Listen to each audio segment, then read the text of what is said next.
ही है तो या तो सिस्टम में वो लूट करेगा, नहीं तो वो सिस्टम उसको निकाल के बाहर फेंक देगा, क्योंकि ये सिस्टम लूट को ही पसंद करता है और कुछ पसंद नहीं है इस सिस्टम। आप जानते हैं इस अंग्रेजों के बनाए गए व्यवस्था तंत्र में भारत के कई ईमानदार लोग गए और सिस्टम ने उनको बाहर फेंक दिया, क्योंकि वो लूट पसंद नहीं थे। सिस्टम ने फेंक दिया उनको बाहर, नहीं चलने दिया।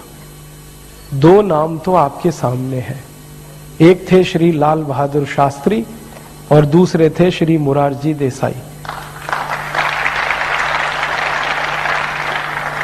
दोनों ऐसे प्रधानमंत्री थे जिनकी ईमानदारी की कसम खाई जा सकती। शास्त्री जी जब प्रधानमंत्री बने थे ना, तो धोती फटी हुई थी उनकी, जब उन्होंने शपथ ग्रहण की थी, फटी हुई धोती में शपथ ग्रहण की थी। और पता चला कि उनके पास 2 ही धोतियां थी और 2 ही कुर्ते थे जब वो प्रधानमंत्री बने। तो किसी ने कहा कि अब तो प्रधानमंत्री हो गए, किसी ने क्या, उनकी धर्मपत्नी ने कहा था अब तो नई धोती ले लो। तो उनका ये कहना था कि करोड़ों भारत के किसान फटी हुई धोती जब तक पहनते रहते हैं, मुझे नई धोती पहनने का अधिकार नहीं है।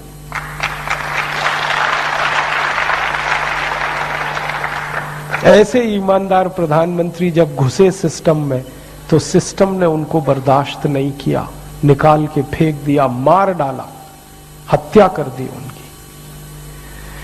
अब तक सारी दुनिया को यह बताया गया कि शास्त्री जी की मृत्यु हुई थी हृदयघात से, और मैं 20 साल से ये चिल्ला रहा हूं। मेरी पुरानी कैसेट अगर आप सुन लें तो उसमें आपको पता चलेगा कि वो मरे नहीं थे, हत्या की गई थी उनकी, मर्डर था। क्योंकि रूस में ताशकंद में जब वो गए पाकिस्तान से समझौता करने के लिए, तो शाम तक वो स्वस्थ थे और रात को अचानक से मर गए। तो भारत में जब रिपोर्ट रिलीज हुई थी तो ये कहा गया था कि उनको हार्ट अटैक हुआ।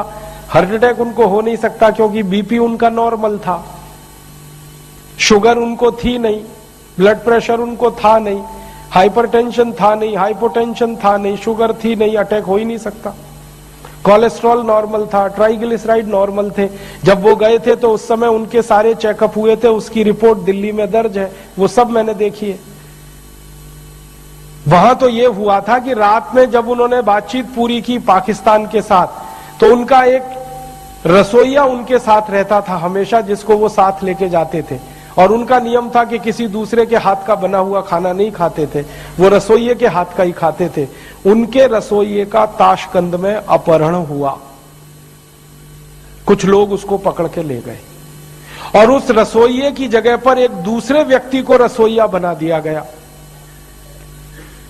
और शास्त्री जी अक्सर रात को दूध पीते थे, खाना नहीं खाते थे अक्सर। रात का खाना उन्होंने तब से छोड़ा हुआ था जब से अमेरिका के साथ उन्होंने एक समझौता रद्द किया था। अमेरिका से आप जानते हैं लाल रंग का गेहूं आता था PL 480 योजना के तहत, शास्त्री जी ने वो गेहूं लेना बंद कर दिया था। तो देश में गेहूं की कमी आ गई थी। तो देश के लोगों को शास्त्री जी ने अपील की थी कि गेहूं की कमी है और मैं अपमानजनक शर्तों पर अमेरिका से गेहूं नहीं ले सकता, तो सारा देश मेरी मदद करे, सप्ताह में 1 दिन लोग व्रत करें, उपवास करें। तो भारत के करोड़ों लोगों ने सोमवार को व्रत रखना शुरू कर दिया था। ऐसे थे शास्त्री जी। और जब लोगों को व्रत करवाया तो खुद भी व्रत करते थे। तो शाम का खाना नहीं खाते थे, खाली दूध पी के सोते थे। तो रात को उनके दूध में जहर मिला दिया गया। और किसने मिलाया? नकली रसोइया जो उनका रखा गया, असली रसोइयों का अपहरण करके, और उनके असली रसोइये की बाद में हत्या की गई थी। ये सारे सबूत भारत सरकार के पास है, लेकिन सरकार इनको लोगों को बताने से डरती है, क्योंकि उस हत्या में ऐसे कई बड़े लोगों का हाथ है कि जिनके चेहरे खुल जाए तो शक्ल दिखाना मुश्किल हो जाएगा। कारण एक ही था कि सिस्टम में शास्त्री जी फिट नहीं थे, क्योंकि वो बहुत ईमानदार थे। ये सिस्टम ईमानदार लोगों को बर्दाश्त नहीं करता, क्योंकि ये लूट का सिस्टम है। इसमें ईमानदार आदमी रह ही नहीं सकता। और दूसरा उदाहरण मोरारजी देसाई का है, जिनकी सरकार 2.25 साल भी नहीं चल पाई और गिरा दी गई। तो लूट के सिस्टम में तो लुटेरा ही फिट बैठेगा। आप ये जान लो कि इस लूट के सिस्टम में कोई 10 साल, 15 साल, 20 साल राज कर रहा है तो वो सिस्टम के साथ चल रहा है, इसलिए 15-20 साल राज कर रहा है। क्योंकि सिस्टम लूट रहा है तो वो भी लूट रहा है, बस अंतर इतना है कि उसमें बंदर बांट हो रही है। और सिस्टम के साथ जो अच्छे से बंदर बांट कर लेगा, उसी की नौकरी, उसी की सिस्टम में डिमांड 15 साल, 20 साल तक रहेगी। तो आप समझ लो, कोई 5 साल मुख्यमंत्री रह गया, कोई 10 साल, कोई 15 साल। कारण क्या? उसने भी लूटा, सिस्टम को भी दिया, इसलिए रह गया।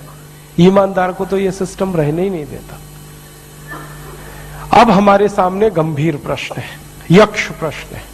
वो ये है कि ये लूट की व्यवस्था जैसे चल रही है, इसको ऐसे ही चलने दिया जाए। अंग्रेजों ने जो लूट का तंत्र बनाया, इसको ऐसे ही बने रहने दिया जाए, और जैसे अब तक लूटा है आगे भी ये देश लूटता रहे। एक तो ये रास्ता है, और हमारे देश में बहुत लोग हैं जो इस रास्ते पर चलना पसंद करते हैं। वो ये कहते हैं तुमको क्या पड़ी है, चलने दो ना जैसे चल रहा। बहुत लोग तो मुझे भी सुझाव देते हैं, तुम भी यार आ जाओ ना इसी सिस्टम में। हाँ, मैं आपको बिना नाम के कहता हूं कि मुझे ऐसे बीसियों ऑफर आ चुके हैं कि हम तुमको एमपी बनाते हैं ना, यहां से टिकट ले लो, तुम भी आ जाओ ना इसमें। राज्यसभा से ले लो, लोकसभा से ले लो, तुम्हारी चॉइस की टिकट ले लो। मैं पूछता हूं फिर क्या? उसने कहा कहीं से भी जीत जाओगे, तुम्हारे लिए क्या मुश्किल है। और वो ऑफर यही देते हैं, आ जाओ तुम भी, लूटो इसको, हम लूट रहे तुम भी लूटो। और वो लोग पता है मुझे क्या समझाते हैं? वो कहते तुम क्यों परेशान हो रहे हो, व्यर्थ में क्यों चिंता करते हो, तुम क्या लाए थे, क्या ले जाओगे।